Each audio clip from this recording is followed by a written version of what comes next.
салом дӯстона, умедворам хонободу шод ҳастед. Имрӯз анасҷони мо зод рӯз дорад. Илоҳо 100 сола шаванд, хушбахт шаванд.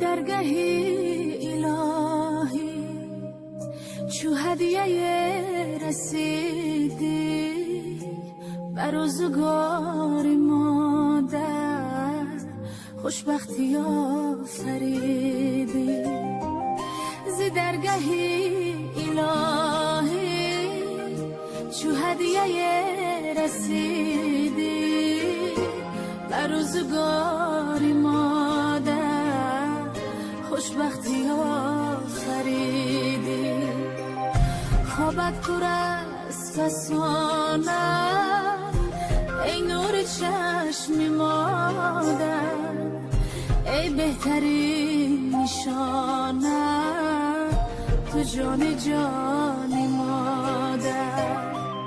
مادر برات بمیره قربانی خوام بنازم خواهم همیشه بینم خندان و سرفرازم. ما حاضر برای انسجانمون تورت اصلی یا اینکه میدوی تیار میکنیم. در اینجا من روغن رستنی رو انداختیم و طبقچه عسل و سودا رو در روی آتشدان یا اینکه پلیتکا اما همین خیلی کوفته سرخ میکنیم آب تا اینکه عسل آب شود.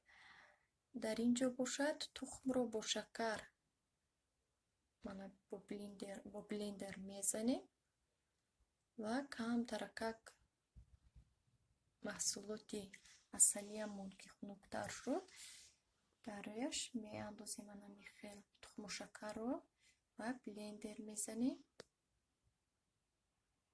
اکنون در اینجا وانیلین همراه میکنیم و آرد رو نیز همراه میکنیم و میکوبیم با بلندر انا همیخه. این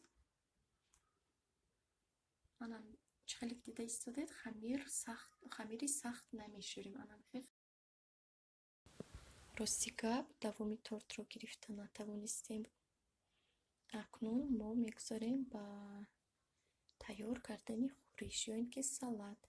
در اینجا ما چخلی که میگن زلیونی گروه رو انداختیم و پودرینگ سالیونی، سبزی، کارتوشکا و تخم جوشانده شده رو 4 کنجا ریزه نموده یک جویا کردیم و اینجوری کلباسه رو هم حسیب رو ریزه کرده یک جویا نمودیم و مایونیز کردیم. انا оливий ما تیار شد.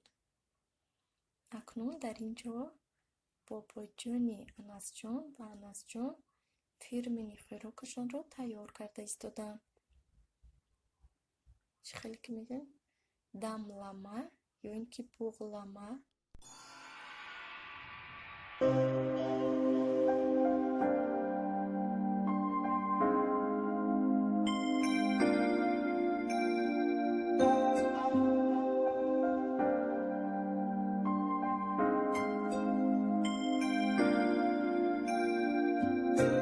درگاهی الهی چو هدیه رسیدی بر روزگار مادر خوشبختی آفریدی ز درگاهی الهی چو هدیه رسیدی بر روزگار مادر خوشبختی آفریدی خوابت پر از فسانت ای نور چشم چشم مادر ای بهترین نشانه تو جان جانی مادر مادر برات بمیره قربانی خواندینا